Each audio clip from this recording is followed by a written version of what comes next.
अच्छी सीख।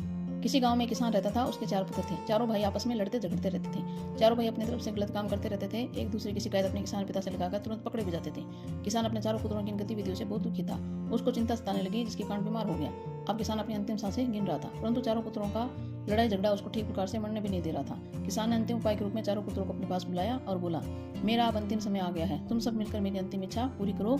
चारों पुत्र तैयार हो गए। उन्होंने पिता की आज्ञा को पूरा करने का वचन दिया। किसान ने अपने चारों पुत्रों से पतले पतले कई लकड़ियां मंगवाई। उसने उनसे सब लकड़ियों को एक गट्ठर में बंधवाया। पिता ने अपने चारों पुत्रों से कहा, तुम सब जवान हो, स्वस्थ हो, इस लकड़ी के गट्ठर को तोड़ दो। प्रत्येक ने बारी बारी से उस गट्ठर को तोड़ने का प्रयास किया, परंतु कोई भी अपने प्रयास में सफल न हो सका। इसके बाद किसान ने गट्ठर को खोलने का आदेश दिया और उनसे एक एक लकड़ी को तोड़ने का कहा। सबने अतिशीघ्र एक एक करके सभी लकड़ियों को तोड़ डाला। किसान ने कहा, पुत्रों, जिस प्रकार तुम पतली लकड़ियों के गट्ठर को नहीं तोड़ सके, परंतु एक एक करके तुमने सारी लकड़ियां तोड़ डाली, ठीक उसी प्रकार यदि तुम अलग अलग रहोगे तो कोई भी तुम्हारा अहित कर सकता है, परंतु यदि तुम लकड़ियों के गट्ठर की तरह मिलकर एक रहोगे तो तुम्हारा कोई कुछ भी अहित नहीं कर सकता। पिता की बातें सुनकर चारों भाइयों ने आपस में मेलजोल रखकर इकट्ठे रहने का निश्चय